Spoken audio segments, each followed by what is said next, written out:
저희 교회가 선교하는 캄보디아 그 박홍 새벽교회가 있죠. 사실 이 박홍 캄보디아는 인도 차이나 반도에 있는 5개 나라 중에 한 나라입니다. 인도 차이나 반도는 중국에서 남서쪽으로 약간 내려가면 인도네시아와 마주보고 있는 반도 5개 나라인데요. 태국, 베트남, 캄보디아, 라오스, 미얀마 이 5개의 나라가 있습니다. 근데 우리가 캄보디아 하면 되게 많은 사람들이 두 가지를 떠올리더라고요. 첫 번째는 가장 유명한 사원인 세계 7대 불가 사이의 하나인 앙코르와트 사원이 있고요. 그 다음에 킬링필드를 이야기합니다. 이 킬링필드에 대해서 오늘 이제 이야기하려고 하는데요.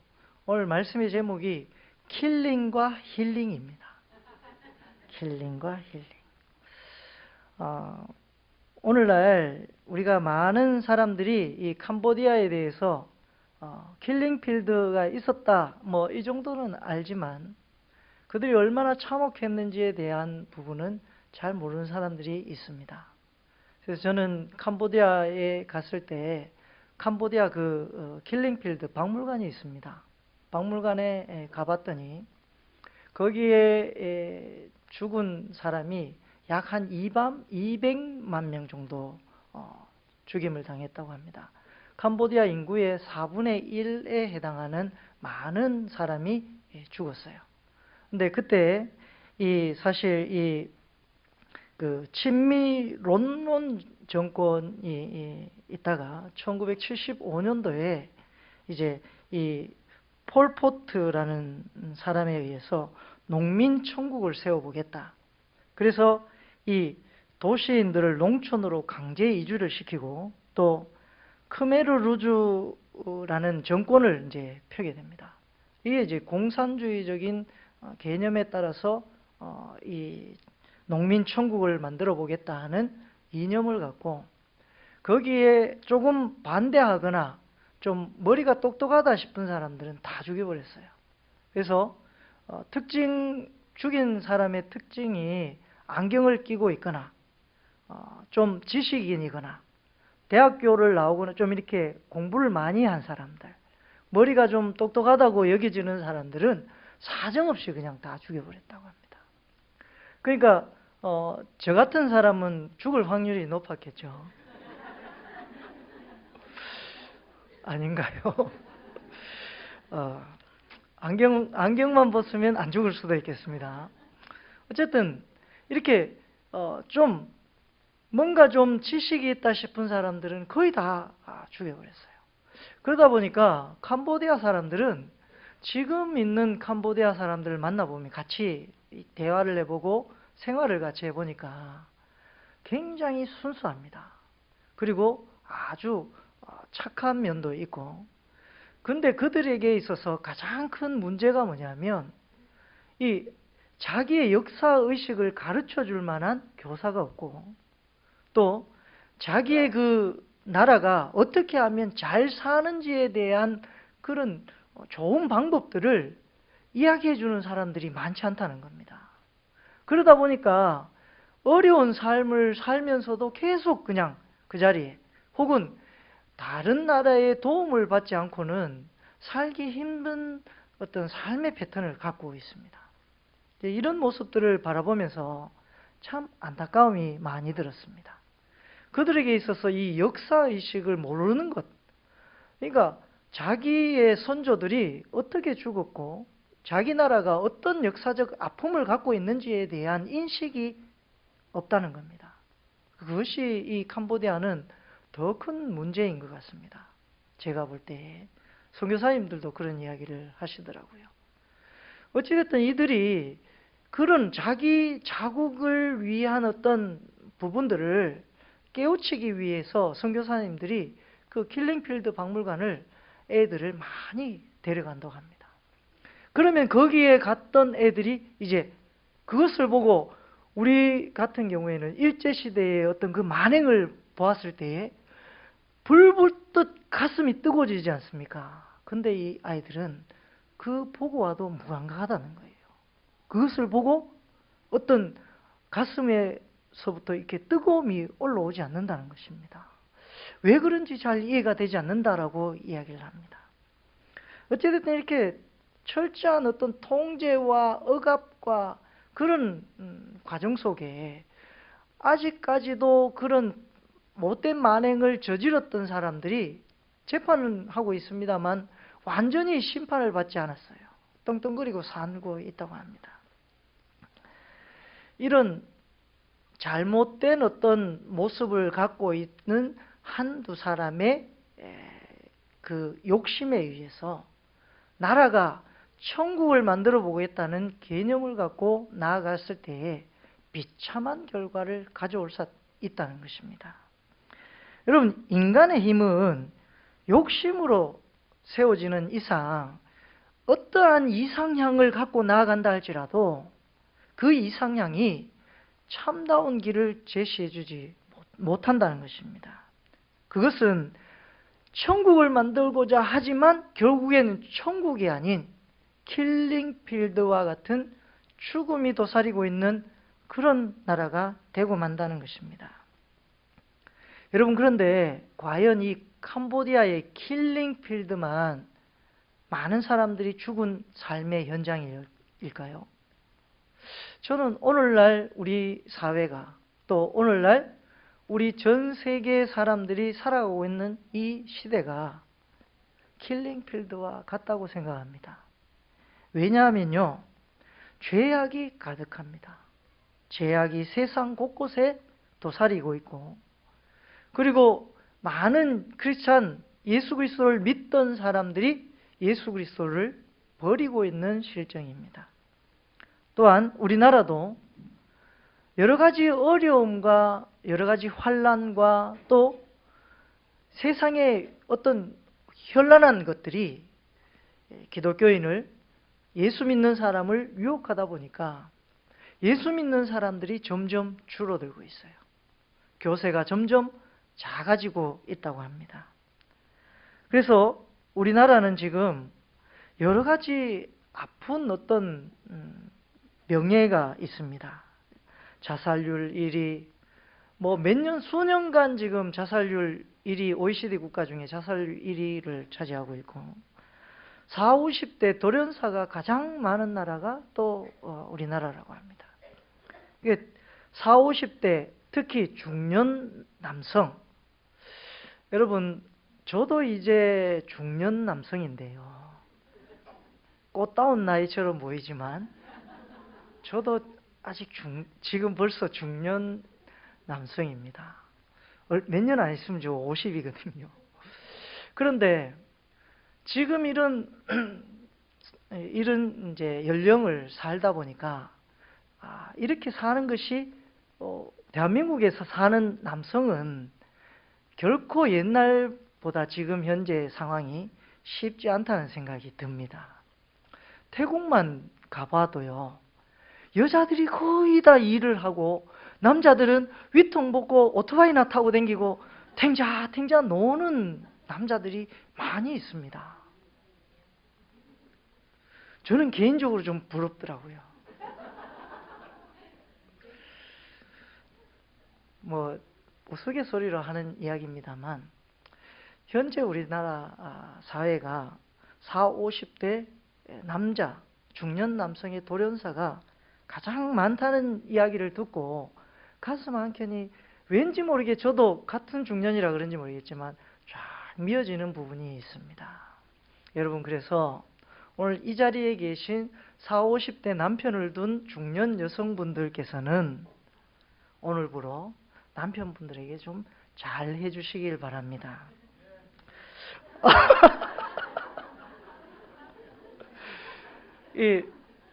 사실 40, 50대가 돌연사가 가장 많은 이유가 사회적인 스트레스와 집에 왔을 때 아버지를 꼰대라고 부른답니다. 꼰대. 꼰대가 뭐냐면요, 이 자기 어떤 지식을 가지고 그것을 남에게 계속적으로 강요하고 주입시키는 사람을 꼰대라고 한대요. 이게 오늘날 엄마하고 딸하고 아들하고 작당해가지고 아버지를 꼰대로 만들어가고 있는 이 시대에 살고 있습니다. 그렇다 보니까 아버지의 설 자리가 많이 줄어들고 있습니다. 저는 애도 없는데 제 설 자리가 별로 없는 경우가 종종 있습니다. 여러분, 직장에서 상사나 선배의 눈치를 본다든지 또 여러 가지 이 시대적 상황이, 경제적 상황이 녹록지 못하다 보니까 가족을 부양해야 된다는 어떤 책임감과 또한 치열한 사회의 경쟁에서 살아남기 위해서 어떻게 하면 잘 할 수 있을까 하는 그런 이제 목표를 두고 열심히 달려가다 보니까 자기 몸을 제대로 돌보지 못하고 어려움과 갖가지 위험에 처해 있는 현실이 한국 사회의 중년 남성이라고 합니다. 왜 이런 얘기를 하냐면요, 여러분, 이런 한국 사회뿐만 아니라 전 세계적으로 이 시대적 상황이 살아가기에 혹은 많은 사람들이 좋아할 만한 어떤 그런 자부심을 갖고 살아가기에는 너무나도 부족한 것이 많은 현실이 이 시대적 상황이라는 것입니다. 많이 가져야 되고 남보다 잘나야 하고 남보다 좀 코가 좀 삐뚤어지거나 눈이 좀 삐뚤어지면 무시당하고 또 제가 모닝 타고 다니는데 모닝 타고 다니면 이 발레 파킹도 안 해줘요. 또 택시 기사들도 모닝이 끼어들면 막 뭐라 합니다.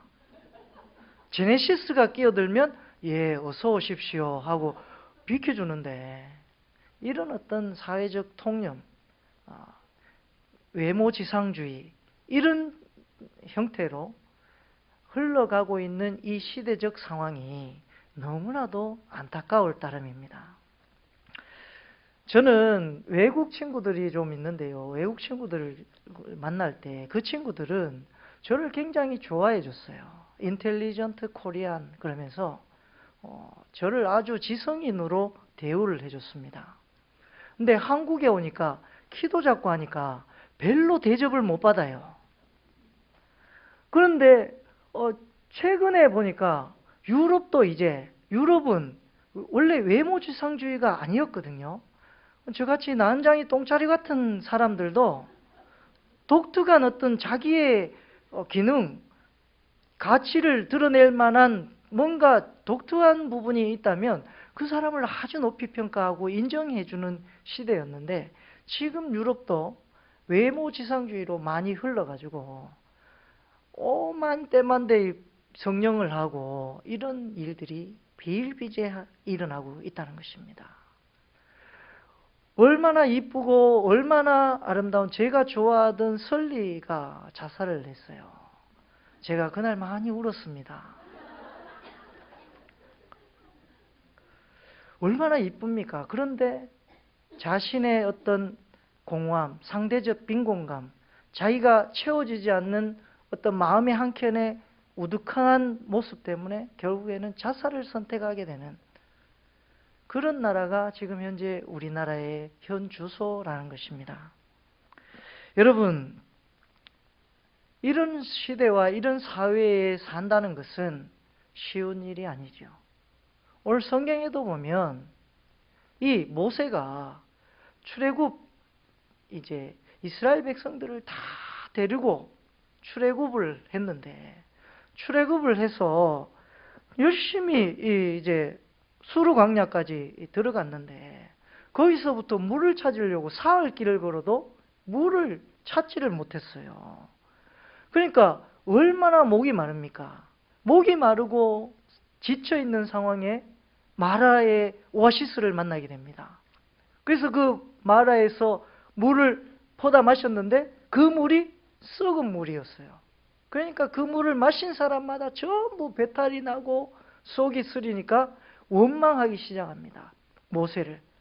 아니 왜 우리를 애굽에 놔뒀더라면 이런 일은 없을 텐데, 갈증이 극심한 상황에서 물을 찾았는데 물을 안 주면 차라리 더 나쁘게 생각 안 할 텐데, 물을 얻었는데 그 물이 쓴물이라서 먹지를 못한 물이 되고 말았다는 것입니다. 여러분, 그런 상황에서 이스라엘 백성들이 불평과 불만을 쏟아냅니다. 그때 모세가 하나님께 기도합니다. 하나님, 어떻게 해야 됩니까? 하나님, 왜 백제이까지 데리고 와가지고 사람을 죽게 만들고 사람을 그냥 한 번만 갈증나게 하지 2번 죽이십니까? 아마 그렇게 기도는 안 했겠지만 모세가 그런 어떤 하나님께 기도를 했을 거라고 상상을 해봅니다. 그럴 때 하나님께서 이제 이 모세에게 어느 한 가지를, 나무를 가리키면서 그 나무 가지를 그 물에 던지라고 얘기합니다. 그 던졌더니 그 물이 깨끗하게 치유가 되어서 그 물이 아주 달고 맛있는 물이 되었다는 것입니다. 그래서 오늘 성경 26절에 보면요, 이르시되 너희가 너희 하나님 나 여호와의 말을 들어 순종하고 내가 보기에 의를 행하며 내 계명에 귀를 기울이며 내 모든 규례를 지키면 내가 애굽 사람에게 내린 모든 질병 중 하나도 너희에게 내리지 아니하리니 나는 너희를 치료하는 여호와임이라. 여러분, 이 시대는 병들어 있습니다. 이 시대는 정말 오아시스처럼 보이는 것이 너무나도 많이 있습니다. 훅 하고 사람들이 저기 좋네 하고 갈 만한 장소들이 너무나도 산재해 있고 널려 있습니다. 그뿐만 아니라 휴대폰 하나만 가지고도 그 휴대폰에 들어있는 온갖 각각의 앱과 콘텐츠를 보면 정말 이 휴대폰 하나만 있으면 다른 사람을 굳이 만나서 대화하고 이야기할 필요 없어요. 그 안에서 다 모든 것이 이루어집니다. 이런 시대에 살고 있는데 점점 사람들은 병들어가고 있습니다.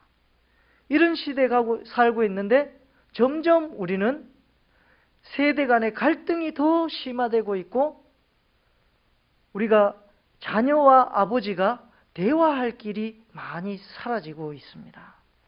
그래서 이런 우스갯소리가 있습니다. 라떼 is horse. 이게 뭔 말이냐면요, 나 때는 말이야 라는 말입니다. 라떼 is horse. 나 때는 말이야, 내 때는 이랬는데 야 너네는 왜 이러냐, 이런 이제 그러니까 자꾸 꼰대 취급을 당하고 있는 거예요. 세대 간의 갈등이 제대로 좁혀지지 않습니다. 저도 이제 중년 남성이 되다 보니까요, 청년들의 생각을 잘 모르겠어요. 나 때는 말이야가 되더라고요. 여러분, 이 영혼의 갈증 혹은 우리의 이 채워지지 않는 어떤 생각의 폭은 어떤 세상의 것으로도 채워지지 않더라는 것입니다. 오직 하나님의 말씀으로 인해서만 비로소 힐링이 이루어집니다. 이 세상의 많은 것은 나도 모르게 점점 킬링되고 있습니다. 내 영혼이 죽어가고 있어요. 휴대폰을 바라보면 바라볼수록 우리의 뇌는 점점 죽어가고 있습니다. 제가 요즘 휴대폰을 좀 많이 이제 하는 시간이 많아지다 보니까 이 머리가 제가 굉장히 좋았거든요. 믿거나 말거나. IQ가 148이었고 조금만 한두 번만 보면 말씀이 막 탁탁 이렇게 누가 이렇게 새겨 놓는 것처럼 머리에 폭폭 들어왔는데 지금은요, 들어온 것도 잘 안 나와요. 그래서 단어가 생각이 안 나가지고 막 맹맹 돌아서, 그래서 지난번에 설교할 때 제가 멘붕이 왔었어요. 이 갑자기 단어가 생각이 안 나는 겁니다. 왜 그런 거 아니? 여러분, 우리가 이 자꾸 스마트폰, 생활의 편리함에 의존하다 보니까 우리의 뇌가 점점 퇴화되고 있습니다. 지금 소두증이 점점 많아지고 있다고 하죠. 이 시대가 발달해가고 과학이 문명이 좋아지는데 사람들의 이 영적인 상태는 점점 킬링되고 있습니다. 점점 죽어가고 있어요. 그래서 많은 사람들끼리 서로 대화하면 대화가 잘 안 되는 부분들이 많이 있습니다. 할매들이 대화하는 것처럼. 할매들은 각각 다 다른 이야기를 합니다.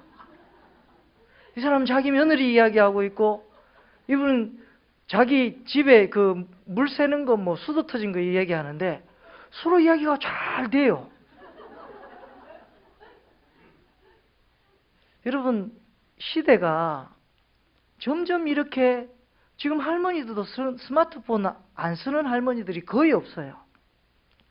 이렇게 발달되어 가고 있지만, 그러나 우리의 영혼에서는, 우리의 심령 깊은 곳에는 만족, 또 사랑, 은혜, 또 혹은 기쁨들이 많이 사라지고 있습니다. 이웃 간의 이 상황도 마찬가지입니다. 이웃이 점점 사라지고 있어요.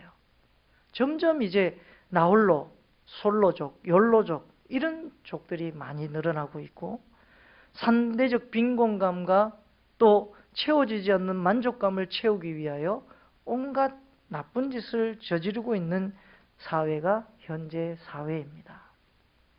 여러분, 이런 사회가 치료 안 받을 수 있는 유일한 길은 오직 예수 그리스도밖에 없습니다.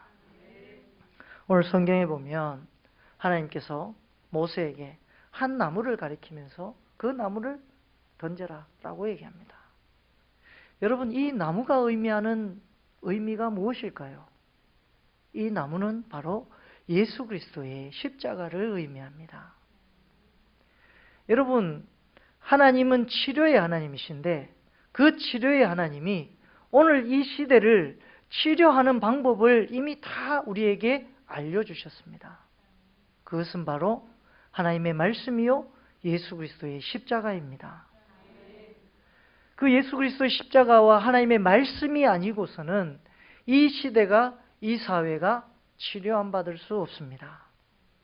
그런데 우리는 자꾸 그 능력의 십자가를 바라보기보다는 이 세상의 과학 문명과 발달되어 있는 이 사회적 풍조를 더욱더 우리가 많이 의지하게 된다는 것입니다.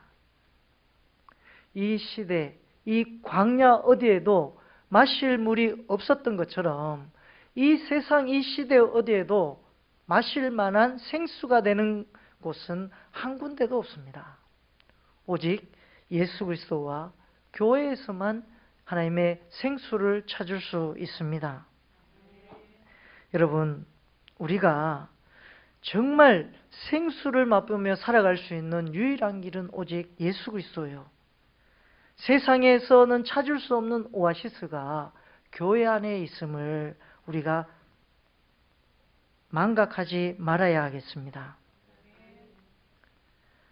우리가 정말 하나님의 말씀을 귀 기울이고 오늘 26절에 너희가 하나님 여호와의 말을 들어 순종하고 내가 보기에 의를 행하며 내 계명의 귀를 기울이며 내 모든 규례를 지키면 내가 애굽 사람에게 내린 모든 질병 중 하나도 너희에게 내리지 아니하리니 나는 너희를 치료하는 여호와임이라. 다시 한번 말씀드렸는데요. 나는 너희를 치료하는 여호와라고 말씀하시는 여호와 라파의 하나님을 우리의 삶 가운데, 여러분들의 신앙 가운데 붙잡으시길 바랍니다. 그리하여서 이 세상이 많은 사람들을 킬링하는 이 시대 속에 우리는 힐링하며 살아갈 수 있는 저와 여러분 되시기를 간절히 소망합니다. 그러므로 우리만 힐링하는 것이 아니라 십자가를 물에 던져서 그 물을 치료하신 것처럼 우리가 예수 그리스도의 십자가와 같은 나무가 되어서 세상에 빛이 되고 소금이 되어 세상을 하나님의 의로 치료할 수 있는 저와 여러분 되시기를 소망합니다.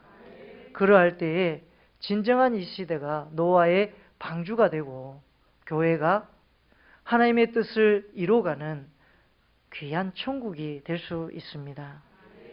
그런 천국을 살아갈 수 있는 저와 여러분 되시기를 소망합니다. 기도드리겠습니다.